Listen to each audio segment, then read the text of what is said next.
Okay, welcome to week 10.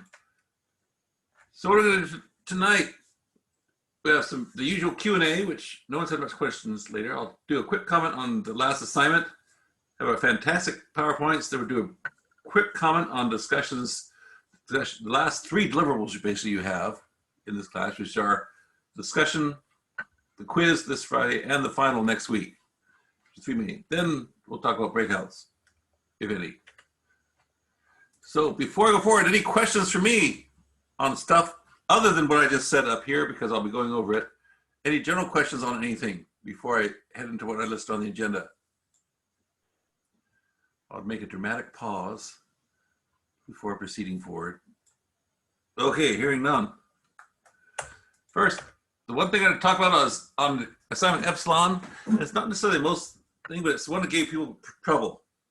Biggest mistake that some people made on the assignment was they gave, what I said specifically not to do was they gave yes or no questions, like will the demand curve shift to the left or the right? One person said yes. That was not right. Answer was to the left, but when you just said left and didn't tell me why a demand curve is shifting, you lost points. So the one thing on this last question, which was the one about where you had different person in oligopoly selling stuff and they changed certain prices and that at different levels, and they had different reactions on the amount of revenue they're bringing in, more or less depending on how pricing there was. And it was the kink demand curve. Some people put things saying like, yes, inelastic over a certain range or that, but that was, if you pick one of the certain range qualifiers, that was like, you could possibly have made justification for an answer, but not the important answer, which was a kink demand curve. And there are a number of ways you could have gotten to it. I did it, basically I graphed it, and I could see, look, it's not linear. It goes here and then down. You could have done an elasticity calculation like we did a few chapters ago, where you did, okay, at this point, the change in going from one price to another divided by the change in quantity, and come with elasticity, because they basically give you 3 intervals. You know, they have an ending point, starting points in here, and you could have like done the elasticity calculation going from here and between here and here, or between here and here, or between there and there. There are tons of ways you could have got it, or you could just graph the points like I did and say, look, it's got a kink in it. Tons of very complicated ways you could get there. I did the simple one, I graphed it. Look, kink. That's when it gave some people trouble, where they sort of got there in very myriad of different ways, but that was the one that I think had most questions about it. Was the last one. The first 2 questions, no one had an excuse not to do well in the first question because you all did it in class together. So, any more questions on assignment Epsilon before I go on to the rest of the exciting PowerPoints? As promised, I just yelled in your ear. Oops, someone needs to be let in. Give me a second.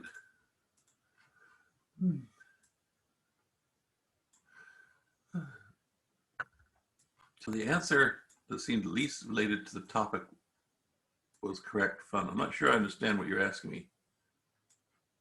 Nate, can you help me out? I'm not sure what you're asking me on that one. I don't know. The answer just seems so like it didn't seem like an answer that would be useful, like a logical conclusion to take from it. I didn't see how that would be. This is a great example of what I've talked about questions earlier. And when I went over this stuff last week, I said, don't get hung up in weeds. And it's kind of one of those how life really comes to you in economics type of answers, because they give a lot of information. And the main thing about a kink demand curve is knowing, oops, pause that while I just add someone. Give me a minute. Someone just came in late. So let me add them. I apologize for pausing. All right, is that they give you a lot of information. That's where I said you could have gotten to that answer a lot of different ways, essentially. You could have done individual calculations. And the main thing on an oligopoly, again, is knowing where you stand compared to your competitors and how they behave compared to you, and how their customers behave or your customers behave compared to them. And that's the main thing in this, is say, how price sensitive are you? Remember, in an oligopoly, we're producing similar stuff, but we're trying to differentiate. And there's only a few of us. So what we do can influence both the market and obviously our competitors and customers. And so it's all about knowing where you stand and what you think your competitors are going to do. And so if you know you're very price sensitive in your scheme of your subset of the market compared to someone else, you know, maybe you've got to, if you only had a handful of major, actually we only do really, but think about the sports shoe example I gave you last week. You have Adidas, Puma, Nike, a few big ones. There are hundreds out there, a few big ones that everyone competes for. Nike's customers tend to be less price sensitive than others. So if you treat that as an oligopoly, and I don't think it really is, but if you treat the big producers of shoes in athletic arenas, you got to know how price sensitive you are. If Adidas, quite frankly, and I've seen studies, Adidas customers have a much more price sensitive market appeal than Nike. So if you're competing with Nike and you raise your prices, well, that might make you actually more like Nike. Or is there someone else like, let's suddenly go to Puma? And so it's all about knowing where you stand in the market relative to your competitors. And that's why we talk about game theory so much, about, hey, understand where you are, which one, because they talk about your price changes versus other people's price changes in the question. And so what happened when you change your price, or what happened when you change your price to match someone else's market decision? And so that's the value of this question. There's a lot of stuff. That's why I say you could got the answer a lot of different ways, but knowing where you stand in your segment of that market is the biggest thing you can get from a question like this, is knowing where you are and where everyone else is. And it's a bit like it's a poker game, if you will, like use an analogy, where you can't see everyone else's cards, but they just raise the pot. Are they raising it because they have a good hand, or are they raising it because they have customers that will buy their thing no matter what they charge, or are they raising it because they're trying to make you do something? That happens all the time. Great example of that is when airlines a few years ago started charging for bags. And the first person that charged for bags, this is going back maybe 8 years ago, it hasn't been that long, was saying, you're going to start charging for bags? Bags are always free. You're going to charge us to check a bag? And it was an oligopoly decision. And the people who first did it took a chance. And you know what? Most people matched them, like matching a price hike. Some people may try to make a big deal of it, saying, no, we don't charge you for bags. And they started realizing the hundreds of millions of dollars they could make by charging for bags. Now it's hard to find someone who doesn't. Does that get to your question a little bit, Nate, or did I confound you even more? The latter more so. It's just the. Help me out. It seems like that answer to the question just was like the trick answer. Like if I graph it, there's a kink in the graph. Yeah, it doesn't seem like I'm gaining anything beyond that. So in my head, when I'm taking a test or something with the assignment, it's just never an answer that I think is a logical conclusion that is meaningful. And I don't remember ever hearing anything about the significance of a quote unquote kink in the graph. No, and this is really comes through. Think about we talked about last week, and we showed that Princess Bride type of game theory, and that's where oligopolies are all about game theory, really. And it's about trying to figure out where you are. And the whole kink comes because someone does one thing and someone else doesn't. And every player in that market, in the oligopoly, can change the demand curve. Everyone is big enough that we don't have a nice straight line. If one player does something differently, you can change the nature of the market curve and what consumers are willing to do and where or who they're willing to buy from. And so the kink of demand curve comes down to where are you on that curve, that kink demand curve. And kink demand curves means depending what price point and quantity you're producing, you're going to have your customers reacting very differently to price sensitivity than other places on that curve. So it's all about saying, they gave you examples, three data points basically. And again, you could have done it by doing the calculations between the data points and come up and say, oh, look, between these two data points, there's a huge level of price sensitivity. Between these other two data points, there's no price sensitivity that's significant. And knowing where you are on that curve, and that's where the question says, hey, you did this, and the resulting was this. You did another thing where it tells at one point, you match your competitors. And so knowing where you are on that curve, that kink demand curve, is vitally important, because you know how what circumstances of price sensitivity, basically how much bang for the buck can you get by changing your price, is knowing where you fit on that kink demand curve. It's not a straight line. Where you produce and where your prices are impact how you can get more revenue. Doesn't mean profit, but means revenue. So you're trying to generate revenue. So where you are on your demand, trying to do it in the mirror, I'm looking at myself, but I think I'm doing it backwards this way from you guys. So if you're somebody like out here where it's flat, people don't care, they'll buy it no matter what, fine. But if you're on the other side where you've got a very big slant, that people are going to stop buying you with a small price change, knowing where you sit in the context of that kink demand curve is vitally important. You make the wrong decision, you lose money. And that's the lesson we learned from that question. Out of curiosity, what percentage of people actually selected that answer? Most. There's a majority of people selected Okay. that. All right. I guess I don't know. A Well, lot I mean, of it's this seems tricky. very abstract to understand. It is specific abstract, answer. really. At this level, it is very, you're absolutely right, it is I- very abstract at this level. Because we're trying to get you to think in terms of where you stand towards your competitors. And you think about how we gravitated here from pure competition, where the market set a price, and if you couldn't compete at that price, you didn't compete, you're out of business. Then the monopoly, where, okay, you can set the price, but how high you set the price, because you have control of the price you set.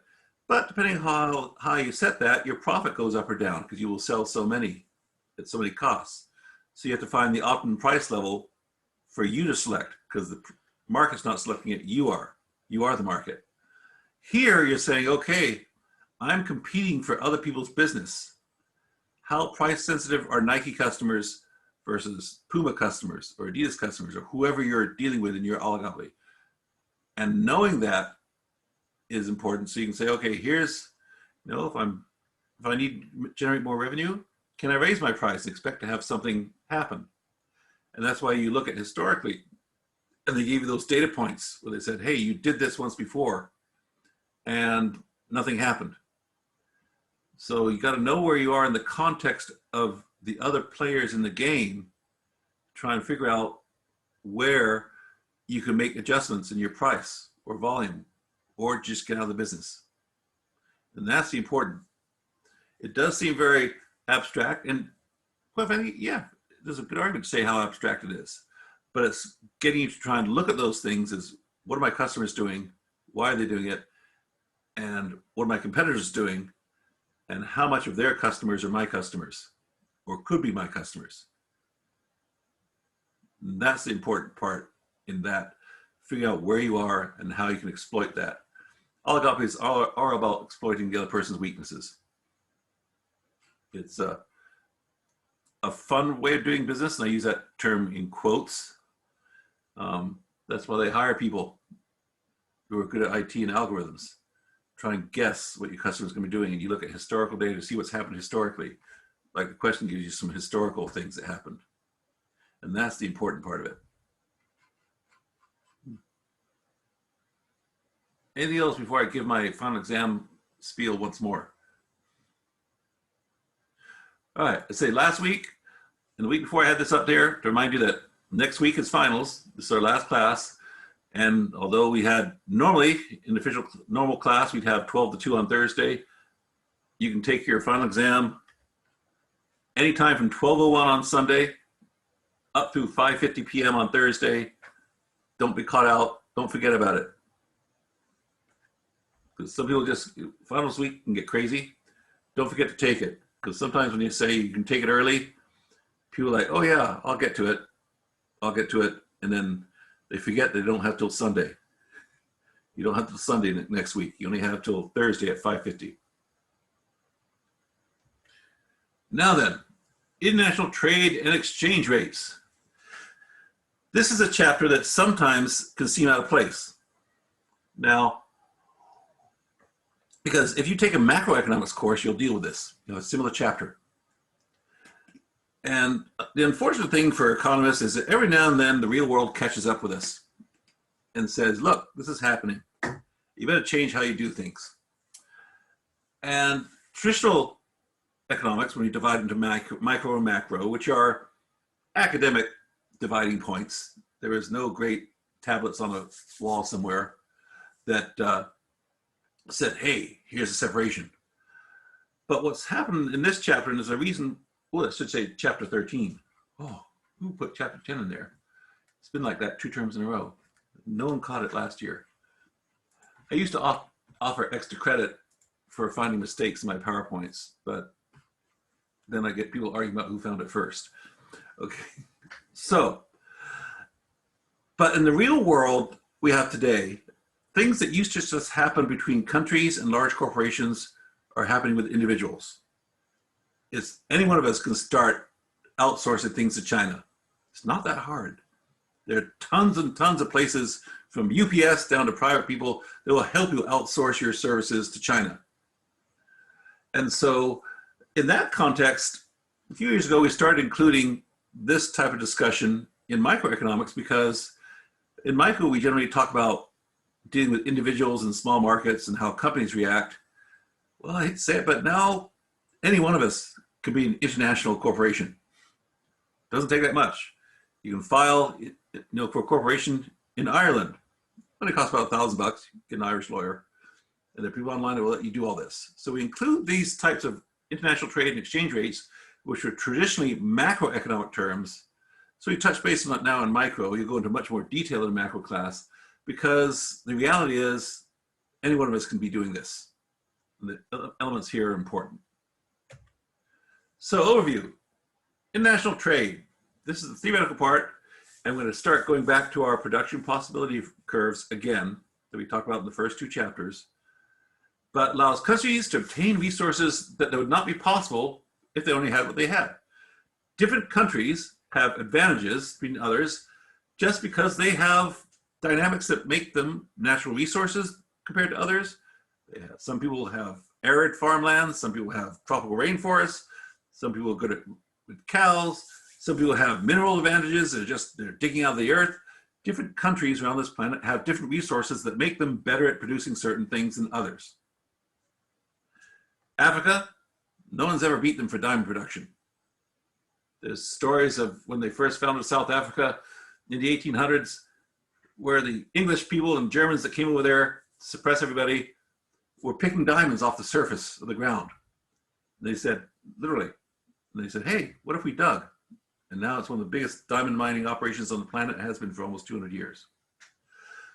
And so this also leads us to foreign exchange because when we start trading with people across other countries, not everyone uses the same method of trade. We have British pounds, euros, wens over in Asia, all sorts of different things. And that means when you're going to buy apples in one country, you don't trade usually in another hard currency like the soybean example we're going to talk about in a minute. You buy and sell currencies. And I told you this a few weeks back when we had a thing on money. And I talked about salt and salaries, how the word salary comes from the old days when Roman soldiers used to pay their soldiers in salt instead of gold because it was a lot lighter. And it was a commodity that everyone wanted. And you could trade salt everywhere. It's still one of the biggest commodities traded out there. You don't know it because no one trades in salt blocks anymore, but try and think of something last time you went through 24 hours without having salt in something. Even if it was just to make your driveway melt in the wintertime. So we talk about comparative advantage and absolute advantage. And we tend to find there's less absolute advantage nowadays because it's become so easy to be international and trade across all the planet. And wait, do I have I am sharing my screen, right? Yes, I am sharing. I had to make sure. Couldn't see the share button. Absolute advantage meaning, hi, we're the country, we got everything we want. We don't need you, go away.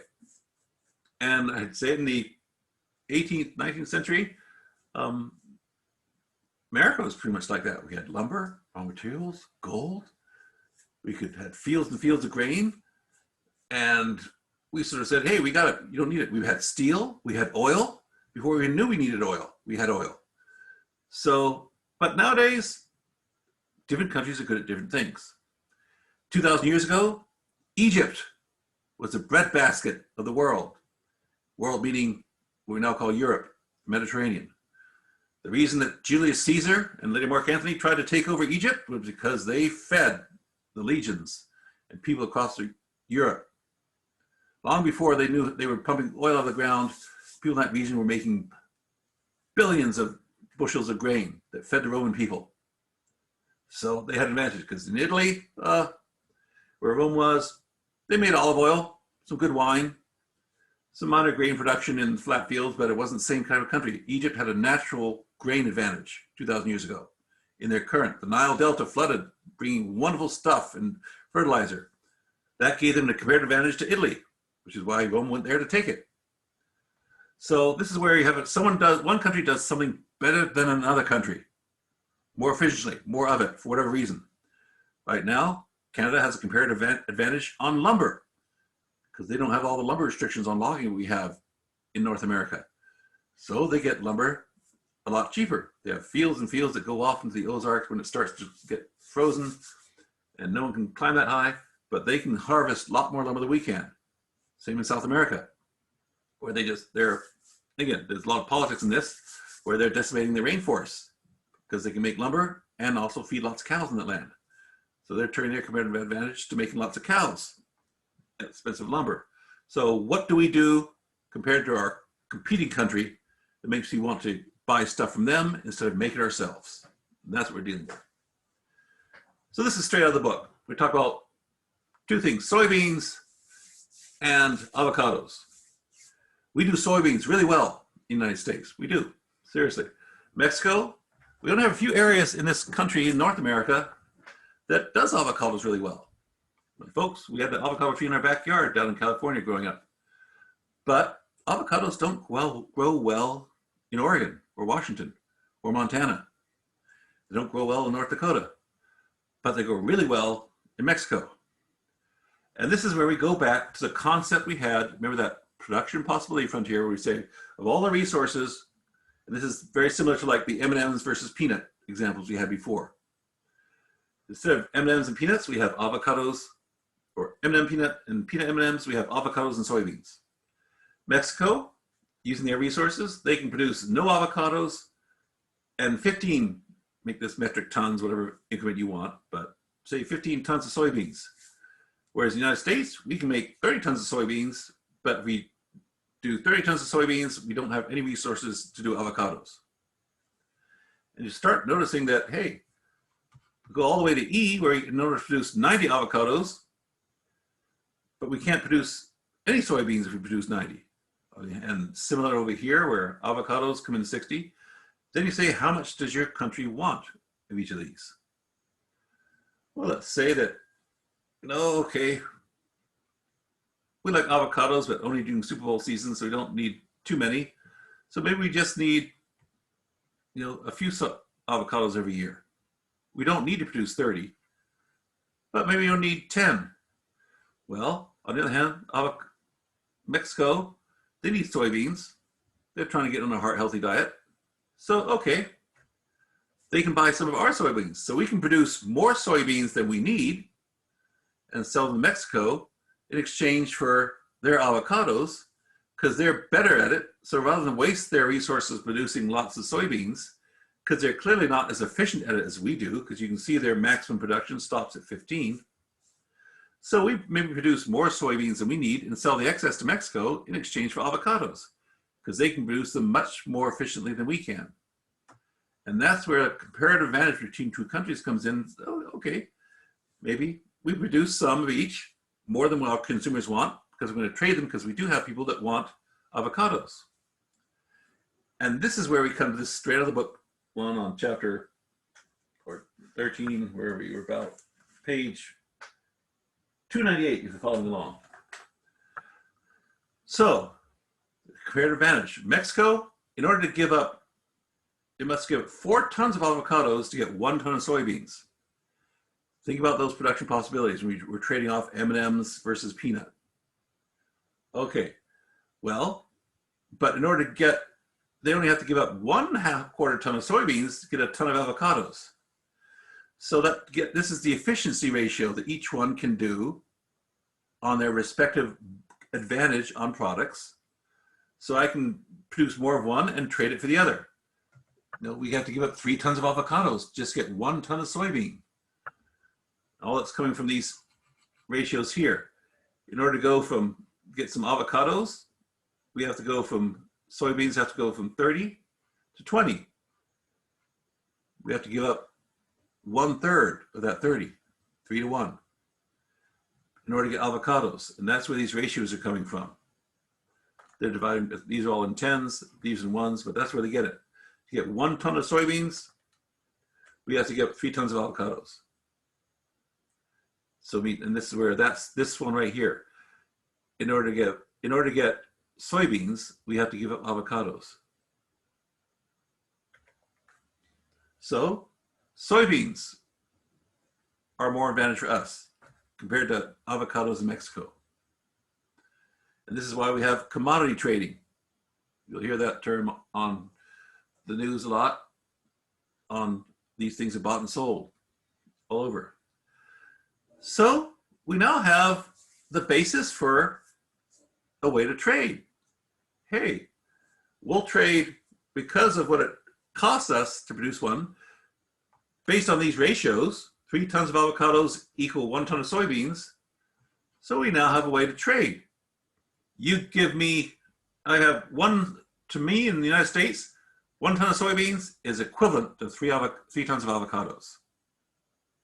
Because that's what it takes us to make it ourselves compared to letting them make it and giving it to us for a trade.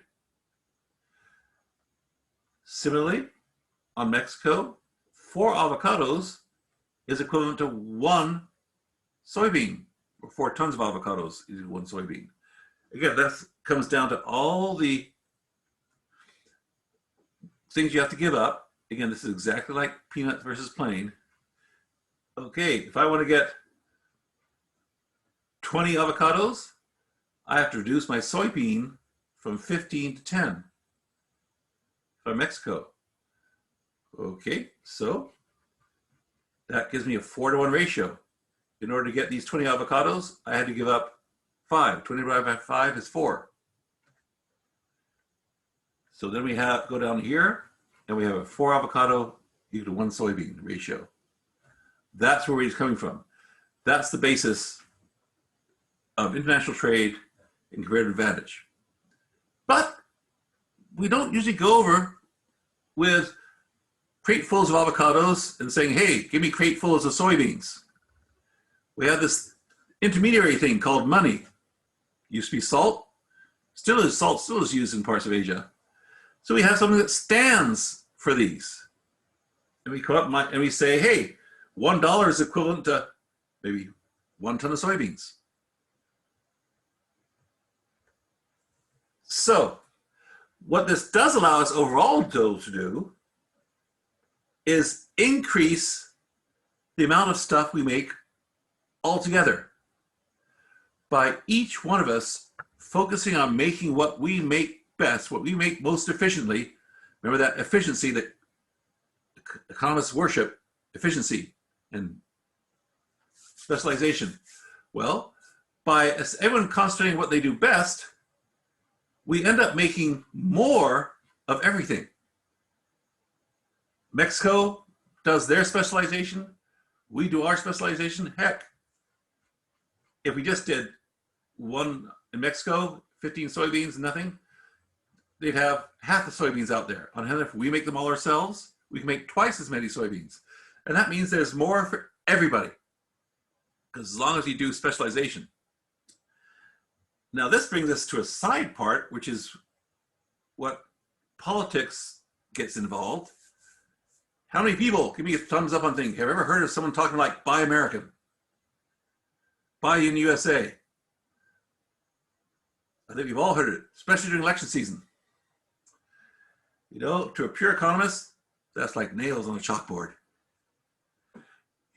Because unless, and this is where it gets politics, people say, yes, everything made in the United States is always better. Whether that's true or not, leave off the ages, but if you're buying something, all things being equal, that famous term, all things being equal, purely for like a patriotic reason, that's economically inefficient. Economists, to make the world work for economic thinking, want you to buy the most efficiently produced product for the most price, value area possible. When you start saying buy it from because we're Russian, we're all Russians, and buy only Russian products, well, then you're messing with the natural market forces by saying, no, I don't care whether it's really the best product. I don't care whether it's really the nicest widget. We're buying it because it had a particular label on it. This is different than saying, organic versus non-organic for apples, like we talked about, because there's a real difference. But if your sole reason is patriotism, that messes with economic thinking. If you really, doesn't mean it's not a market preference, it's something you have to take account for. But if you buy something, all things being equal, for reasons that have no measurable effect, is contrary to economic thought. Happens every day, though. You have to get into arguments about what made in America means. And there are laws about that. And this is a great side effect, but it's important, depending what business you go into.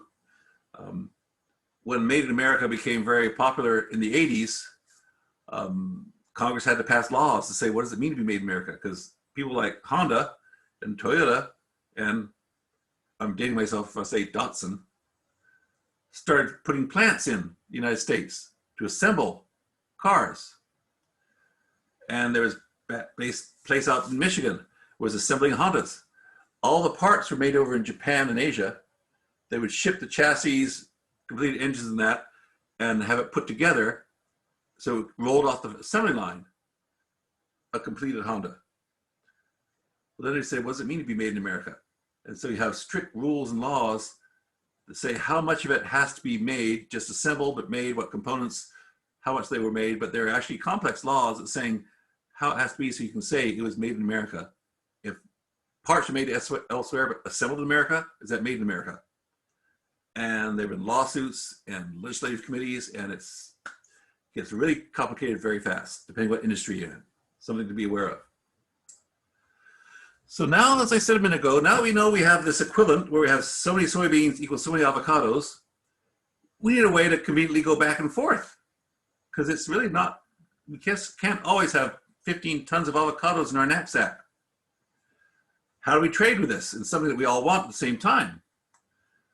This is where my father used to say the greatest invention of mankind is money. As I said earlier this week, like 6 weeks ago, you got to think of money as a commodity like anything else. It is bought, sold, and traded. And it's counterintuitive because you're used to saying, oh, I've got this widget. I've got this bottle of zero water. Yes, I can buy it. I see that. But people trade in currencies for all sorts of reasons. So we have exchange rates because we have to come up in order to buy those soybeans or whatever in another country. When you go over there, they might want to do business in their currency. So we got to figure out how many of our dollars match their pounds so that we can do business essentially. If you're doing a transaction in the United States, we tend to do it in dollars. If you're doing transactions in Britain, you tend to do it in pounds. You do transactions in France, you tend to do it in euros. So you're buying something from France. Now, this gets another arbitrage issue, but they generally will want euros, or in the old days, francs. So that's where we buy and sell and trade in currencies so we can have the right type of money necessary to do what we're going to do in whatever country we want to do it. So then, we have supply and demand curves on this stuff, just like anything else, and these all trade relative to each other. So here's the marvelous graph. And it should look familiar. This is an exchange rate graph on dollars versus pounds. how many pounds you're going to buy at price dollar per pound. And this fluctuates all the time. It's ongoing. If you want to pick up, you can Google these, just Google exchange rates, and you'll get them. You can get graphs that will change hour by hour. And it basically, like anything else, it depends how many people want one currency versus another. So you have a supply and demand graph that has an intersection. And the intersection of the supply and demand at any given time is the exchange rate, what we often will call the spot rate, because it changes all the time, but the spot rate of this supply and demand curves, that these are going to shift all day, is what the exchange rate at any given time. Has anyone ever gone to a foreign country, Europe or Mexico, and in an airport and had to go to those booths? They say, hey, we trade, this is our exchange rate for whatever you want to go to, the country you're going to do. If you go to, I used to go to England a lot, because my family's from there. At Heathrow Airport, they have booths everywhere that say, here's my exchange rate. They have it at Seattle Airport. They have one at Portland too. They say, here's what you can change your dollars into for whatever currency.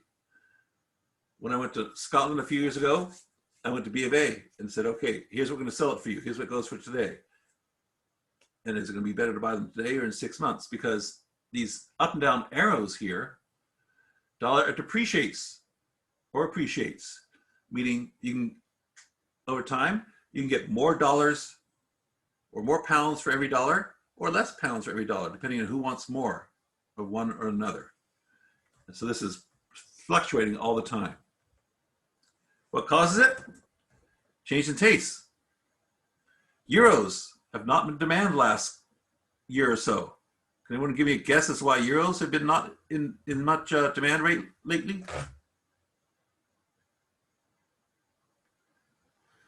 Brexit, actually, that's a good guess, but no. What's been going on the news almost every day for the past year and a half? COVID, there you go. People haven't been traveling, being tourists in Europe. If you don't go to Europe to be a tourist, you don't need euros for that purpose. And Europe, France, Germany, Italy have massive tourist industry. And they're all on the euro. If you're not going to Europe, you don't need to buy euros. So it's decreased the demand for euros. US has been doing pretty well. Our exchange rate's been going up because we're considered safer than euro. Why? That's a whole other story for macroeconomics. But, we've been doing okay, but tourist country currencies have been suffering over the COVID time, which means we can buy more of them, of their rates, because our dollar is stronger compared to theirs, because people want ours still, because we're still the economic giant of the planet. China's catching up, but we're still there. On the other hand, also, inflation. People in Greece have had massive inflation, which affects the whole European inflation. So inflation makes your home currency worth less. Inflation has been, over the last 2 years, has been much higher in Europe compared to us. So if you have a euro, inflation makes those euros be able to buy less. So it makes them worth less compared to the dollar. Interest rates. When you put your money in the bank, how much money do you get? Well, if US banks pay more, people want to buy US dollars, which makes their value bigger, because the more people want something, the more they're willing to pay for it. So if you want to invest in US banks, you better get US dollars. So they sell their euros to buy dollars, which drives the price up of dollars. The more demand, higher price. So the speculation, there's a whole industry on the speculation, which go into, when I was younger, I actually was thinking about getting into currency arbitrage. But one of the things that happens is you got to realize that all countries don't have the exact same level of valuation for everything. You might be able to go over and buy British pounds at a really good rate for your dollars, and they'll be able to sell those for even more dollars by trading those dollars in Indonesia, who want lots of British pounds. So you can figure out what country wants your one country's currency.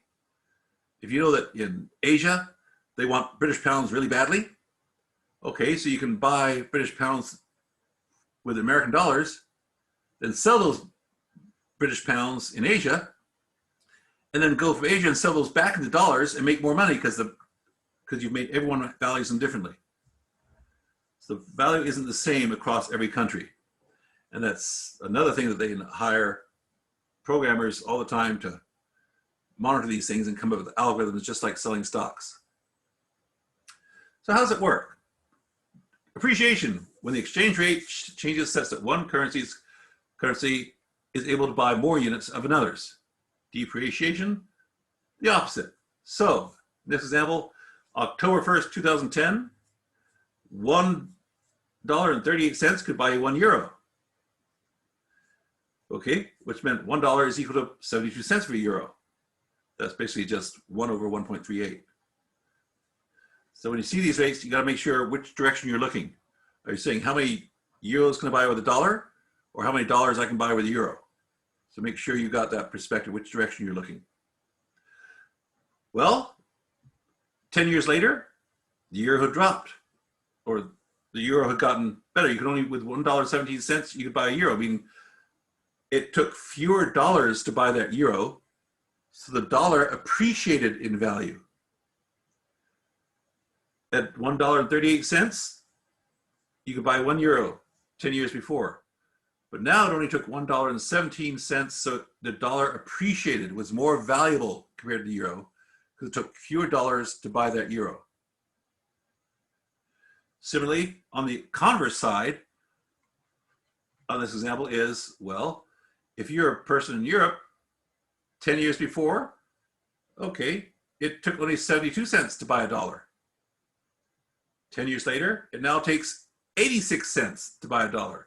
Euro requires more euros to buy that dollar. So the euro value depreciated.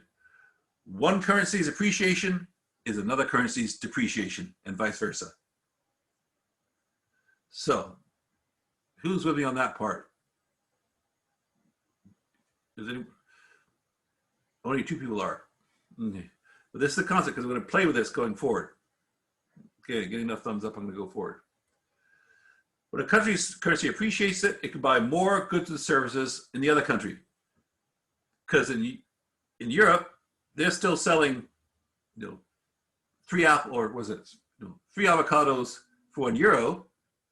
Well, if all of a sudden you can get a Europe more, you can now get, if your currency appreciates, you can now buy maybe 4 avocados in Europe for that same dollar that would only get you 3 last year. And that's how this all ties together from the earlier parts of comparative advantage. Because in your country, you're still only selling 1 or 3 avocados for €1. But now, since I can buy euros more cheaply, I can get more avocados from that country. So, how does it work? Well, let's say you're going to buy this bottle of Chateau La Tenotte. Not promoting them, I just found a good picture a couple of years ago. Never been there. Love to, though. In France, it costs you €20 to buy this bottle of wine. Because we have an exchange rate that €1 is equal to $1.38, in the US, that costs you $27.60. Because you take €20 times the exchange rate is equal to $20.76. So that shows up, assuming no taxes, fees, or tariffs, things like that. So that just exchange rate means that this is how you get the price of it in the United States. Cool. That's wonderful. Now then, supposing euros get cheaper, which is what's happened over the last year. In France, it still costs you €20. If you want to buy that, you want to fly to Paris, go in quarantine for 2 weeks, and then buy that bottle. You might need a lot of bottles of wine if you're going to go quarantine in Paris for 2 weeks. Well, but now the value of the dollar has appreciated. It's more valuable compared to the euro. So now, because of COVID, that bottle, instead of costing you the $27.60 it did before, it now only costs you $23.40. And that's what's happening right now. Foreign wine is getting cheaper because the dollar has appreciated over the past year. So that's why the same bottle of wine we bought last year from France is cheaper today, because the exchange rate has made the dollar more powerful compared to the euro. And people speculate on this all the time. And we talked very briefly about stocks where you can short things or that, or buy futures where you say, okay, I bet the stock price is going to be worth so many dollars in 6 months. And you bet that if you find someone who bets against you, thinks the opposite is going to happen. And if you're right, you win. If you're wrong, you lose. Because people say, okay, I'm going to buy dollars today at this rate, but think the dollar's going to get even more cheaper. Well, gosh, maybe I want to have a lot more, or I'm going to buy euros because euros are going to be cheaper.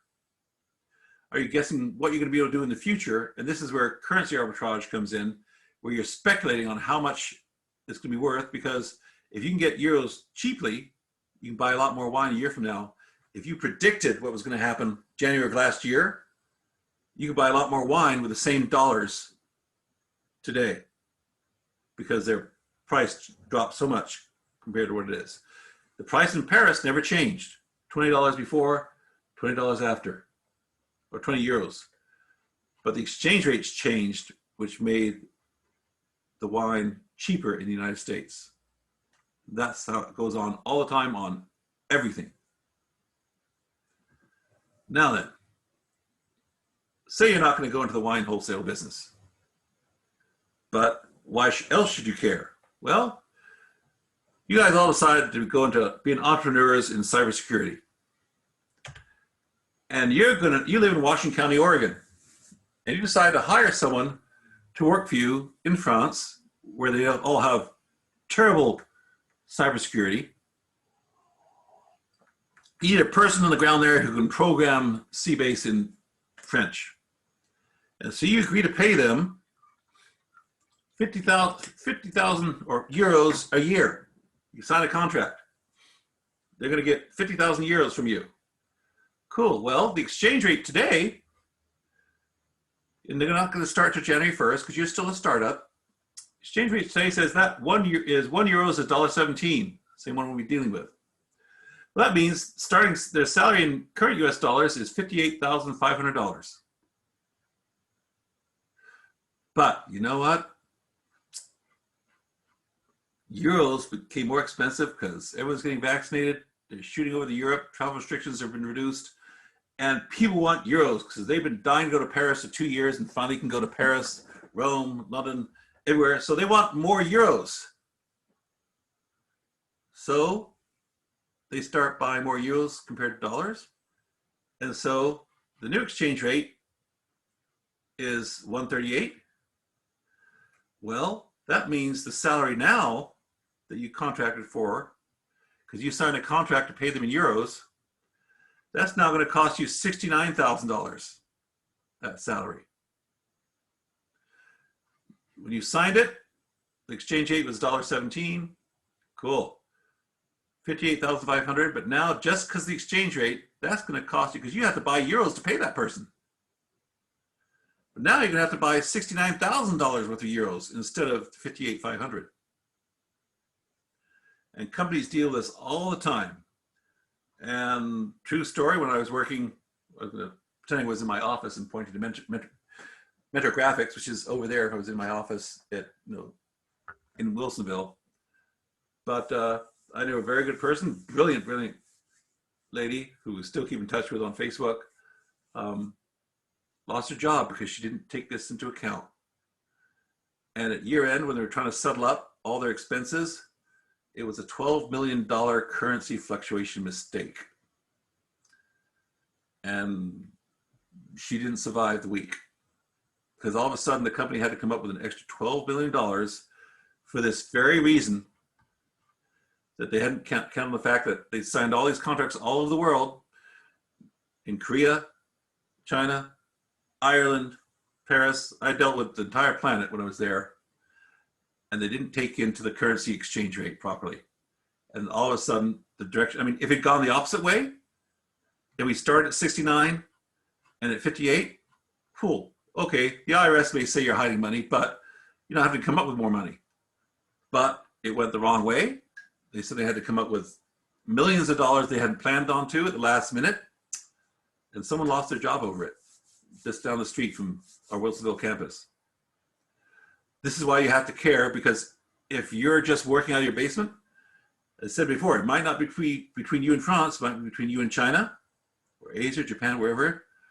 You need to be worried about these things, because you can so easily get into international business, and you have your budget, and who wants to suddenly have to come up with another $10,000 you weren't expecting at year end? It affects how you do your contracts. You know, not everyone wants to say, hey, pay me in US dollars, because if they live in Korea full time, well, then I have to go to the trouble of converting my dollars every month, and maybe it works out, maybe it doesn't, but you generally will do business in the transaction. One exception is the US dollar. That happens a lot where people will contract in dollars. But it doesn't matter what currency, your starting point of what you think you're budgeting year end may be more or less, depending what the currency fluctuates that year. So even the small business person who's outsourcing to another country, whether it be Mexico, Canada, or anywhere else, has to be aware of these fluctuations, because it can cost you lots of money if you don't. So don't lose out on these things. It's important. Keep in mind, doesn't mean you go into currency arbitrage, but even the small business person today has to be aware of these things, which is why we talk about this in microeconomics instead of just macro.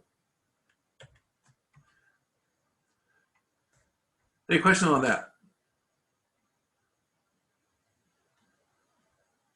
So we're going to just touch on these things because you can read about them, and this is generally where we tend to go into more macro. But other thing to be aware of, if you're going to do business internationally, are all the trade barriers and export subsidies, which can be good or bad for you. This again is where the purest economists would say tariffs bad, quotas bad, non-tariff barriers bad, because we want open borders. Everything goes fast. Not open borders. I mean, don't mean open borders from a physical travel of people standpoint. From a trade standpoint, the more barriers to trade, the less efficient you are. If you put a tariff on something, on a product, that makes it artificially more expensive, and it messes with your demand curves. People want a certain amount at a certain price, and we went over these ideas a few weeks ago. Import quotas, that limits the amount you can make. People may want so much, they can't get so much because you said you can't have as many. Non-tariff barriers, ways of just voluntary export restrictions, these are just ways that we're going to say, okay, non-tariff barrier. You can't bring things in that are made of soybeans. Not telling you what it is. Export subsidies, and these form very different functions, if you will. One of the things I always point out is there's been a solar panel war between China and US for a long time. And we accuse them of unfair trade practices because they subsidize export subsidies. They subsidize the cost of research and development of solar panels. How dare they? On the other hand, and I used to teach Chinese nationals at another university in economics, in graduate school economics, and they loved this talk because it was like, they had very different ways. Oh, I got a question, hold on. Well, let me get to that question on salaries in a minute. But okay, they subsidize their product on solar panels by subsidizing the research and development. We subsidize it by giving you tax breaks if you buy American solar panels. You don't get the same tax breaks if you buy Chinese-made solar panels, but we'll give you a break on your taxes if your businesses are social for that. So we both do that type of stuff. We do it differently. It falls into a different category, but everyone does it. I'm not saying it's right. Again, anytime you interfere with the natural market price, where economists want that perfect competition in the real world, but we know that products are different. But if every economist wanted to sleep well at night, we'd have perfect competition. That first chapter, where everything's the same, we buy, the market decides the price, no one interferes. Truth is, the world's filled with interference. It's not just done by other countries, it's done by us. And figure out where you are, because if you have tariffs on your product, maybe you don't outsource it. If you have barriers, maybe you don't export it. Being aware of what these are out there and how they might affect your business is crucial. Don't assume you're okay. There's tons of programs out there. If you want to have fun one night on a Saturday when you're really bored, just Google something like U.S. product subsidies in the Chamber of Commerce, the Department of Commerce. You amazed how many much grant funds are out there for products all over the place that just fall out. So when you set salaries on some standard value, how would you pay someone in Korea? When most of the time we contracted in the home country's rate. Now you don't have to, but it's a gamble either way. It comes down to what you think the currency is going to do. But we would normally and this is why this person lost their job, because they didn't properly account for it. We would normally do the currency in the home country's rate. Now then, it was very complicated for what I did because I designed all their their sales commissions schemes. And so it did matter. You had the base salary, and we could predict that, but all of a sudden if something happened and it went way up, they might get a raise, not on their paycheck. We're paying them more from our standpoint. They're still getting 50,000 Korean dollars or $70,000. Their salary hasn't changed, but it's costing us more because the currency went the wrong way. And that's where you have to track it and budget for it and every month we did a projection of where things are going, because we needed to figure out do we need to borrow money some at year end? And that's what hit us, that one incident I was talking about, because all of a sudden, our year end was January 31st, and this was discovered like the third week in January. And unless you're Bill Gates, you just don't pull it out of your pocket every day. We suddenly had to go out and figure out a way to fill a almost $13 million budget gap in less than 10 days. Oh, and make the IRS happy about it. So, because ultimately, if you guess that badly, because ultimately it cost us more money, so it was an expense that we hadn't expected. So it actually reduced our taxes for all the wrong reasons. The IRS if you do it too badly, the IRS can come and say, why didn't you track the currencies to make sure your expenses wouldn't suddenly go? Because the money we're no longer getting in taxes is due to this error. And stock prices don't like those mistakes. People who invest in your company like predictability, not surprises. So normally we do the most, and think about you, if someone contracts you, you're going a cybersecurity major, and you go to budget, Oh, the answer to that question, would you budget contingency based on how far you think it would change? Absolutely, yes. We had a fluctuating contingency budget that went on, and it was a placeholder, and it'd go up or down depending on what we think was happening. Because the idea, if you guess too badly, because you make quarterly reports, because it's a publicly traded company, you don't want to look like you're incompetent. So this was done on an ongoing basis. In this one instance, it wasn't done what it should have been. So be aware of where you are. Now then, impact on tariffs. Again, we talk about this type conceptually when we talk about what government can do to supply and demand and putting taxes and stuff. If you put a tariff, makes it more expensive, more people can't afford it, so we have fewer people buying it.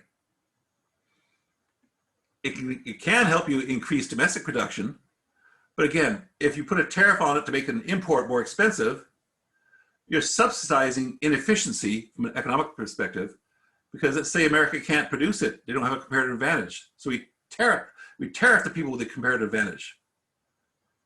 We put a tariff, make their stuff more expensive.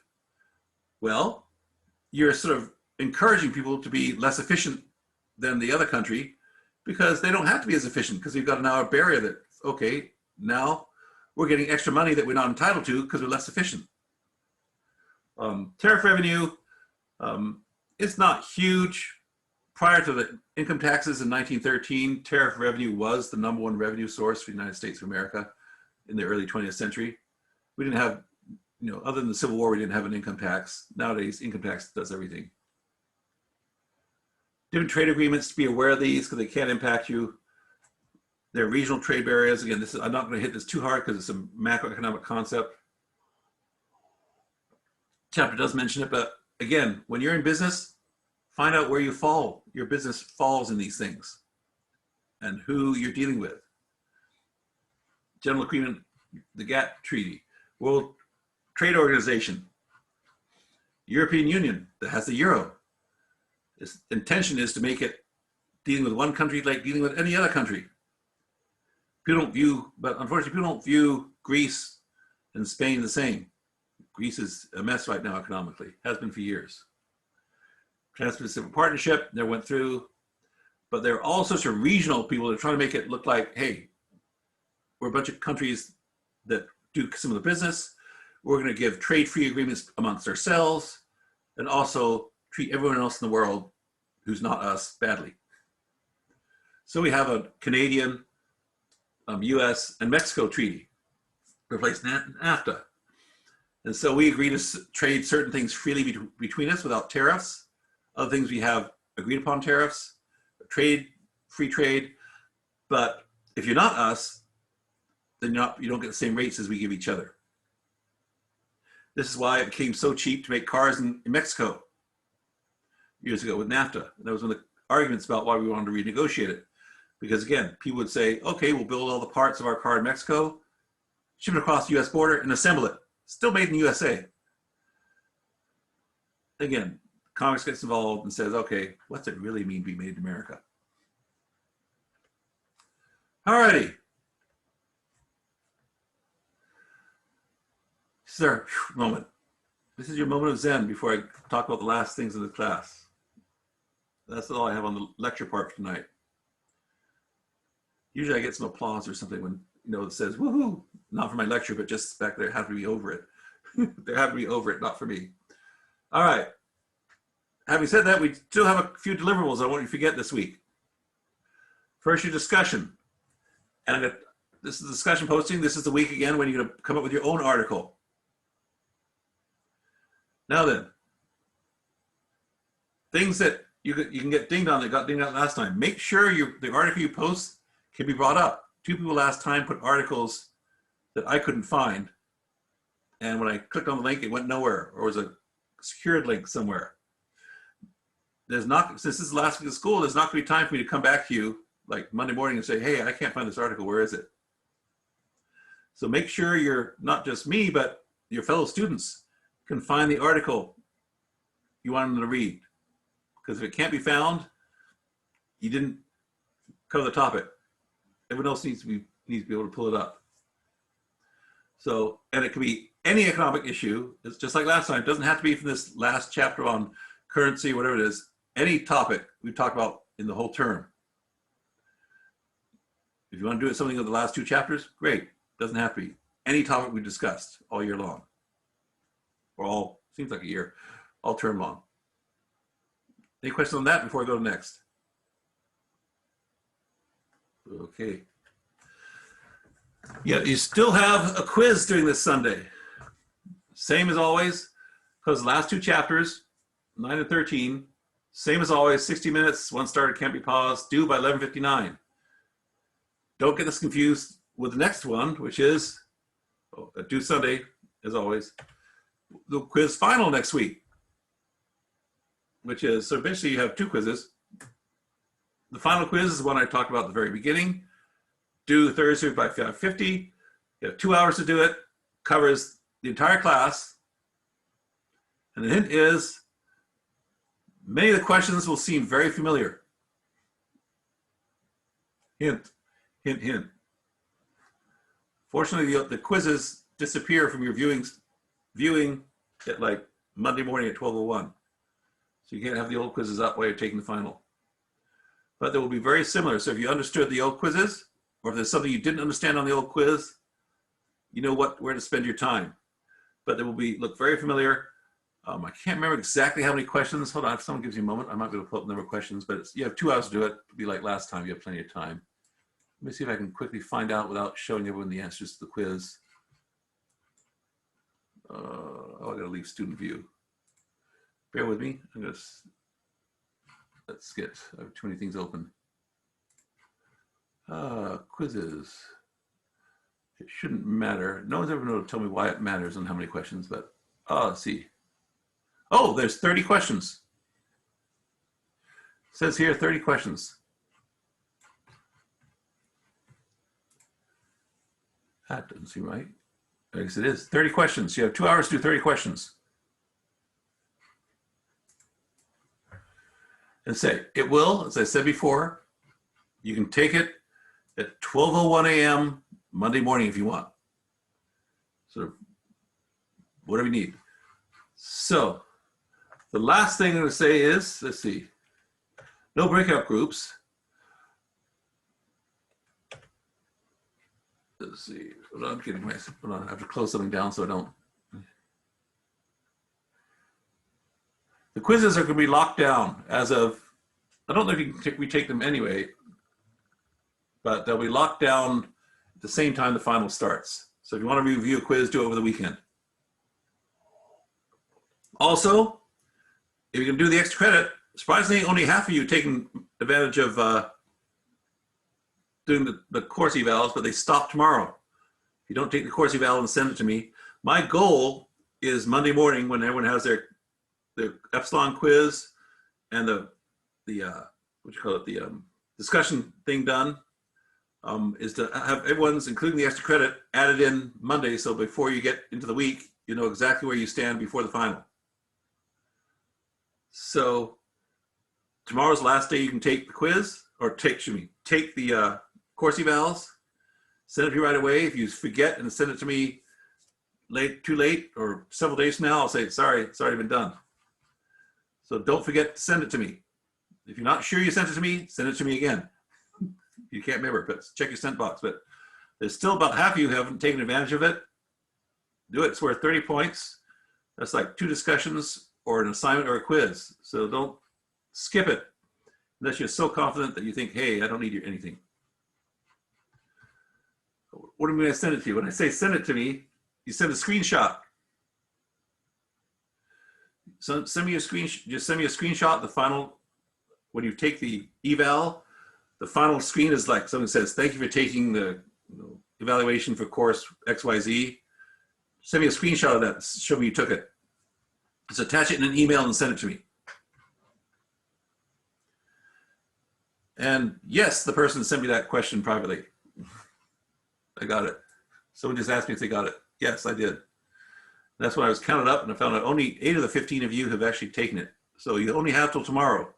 I'm not sure what time it stops tomorrow, if it's noon or 5, but don't forget about it and send it in.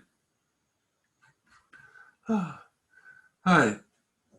That's all I have, other than saying you're very brave to take this class if it wasn't elective.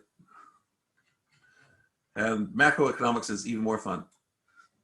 Actually, I love teaching macro more than micro, actually. I think it's a more fun class to teach. You do a lot more theoretical than trying to always have to apply stuff.